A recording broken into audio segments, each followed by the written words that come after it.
Biden cancels $500 million in student debt for victims of for-profit school fraud. Washington, CNN. The Department of Education is canceling $500 million in student loan debt for 18,000 former ITT Tech students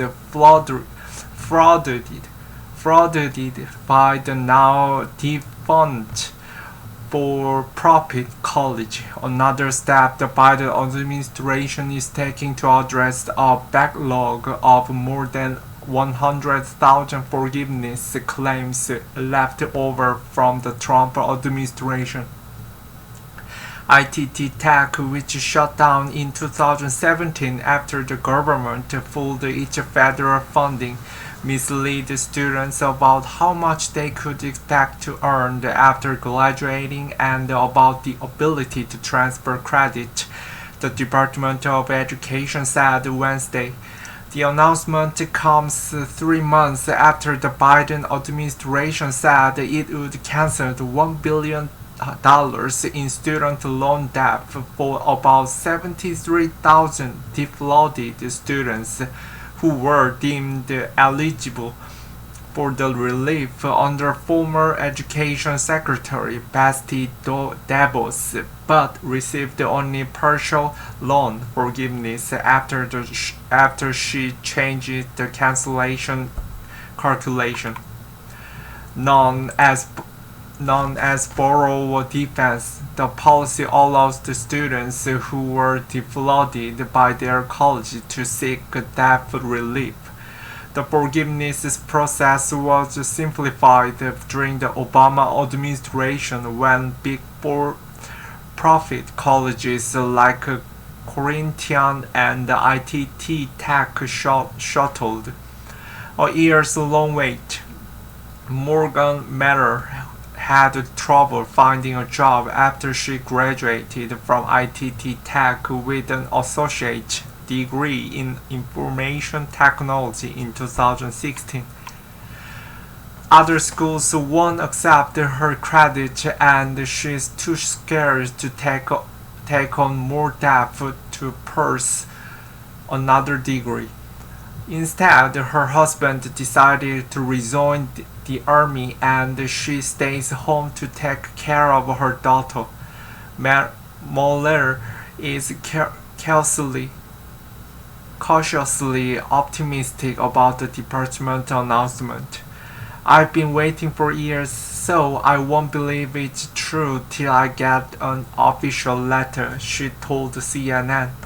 DeVos made it clear that she thought the rule was bad policy that put taxpayers on the hook for the cost of the debt relief without the right safeguards in place and made changes to limit its reach.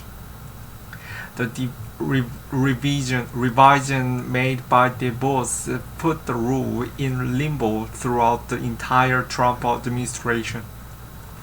For about 15 months between 2018 and 2019, 0 applications were processed, while the total pending grew at one point to more than 200,000. The department has since reversed the DeVos changes under Education Secretary Miguel Cardona. Many of these borrowers have waited a long time for relief, and we need to work swiftly to render decisions for those whose claims are still pending, Cardona said in the statement. Some Democrats are pushing for broad debt forgiveness. Biden's efforts on student loan debt don't go far enough for some leaders in the Democratic Party, including Senate Majority Leader Chuck Schumer and Massachusetts Senator Elizabeth Warren, who are calling for the broad cancellation of $50,000 per borrower.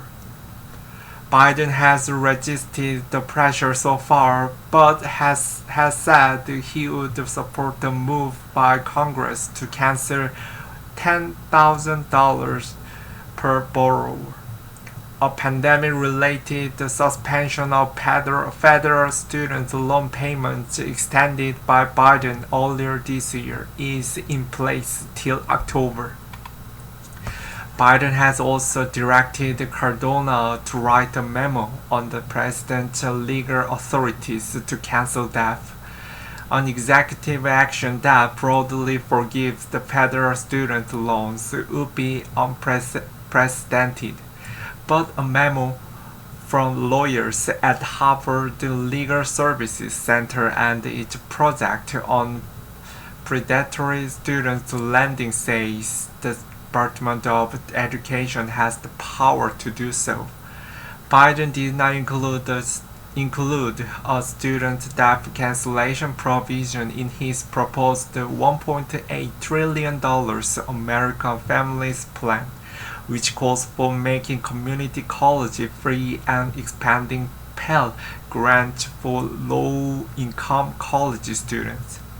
Student loan advocates say Biden's move to help victims of for-profit college fraud are good first step, but that the administration can move more quickly to address the backlog of borrower defense claims. It appears the Biden administration genuinely wanted to help people who were owed these charges, said Alex Elson, Vice President for Policy and co-founder of the non-profit Student Defense and a former attorney at the Department of Education who helped establish the Borrower Defense Program. But that makes it all the more confounding that they are so hesitant to use their authority to immediately and automatically help the countless additional borrowers who are still waiting, he added.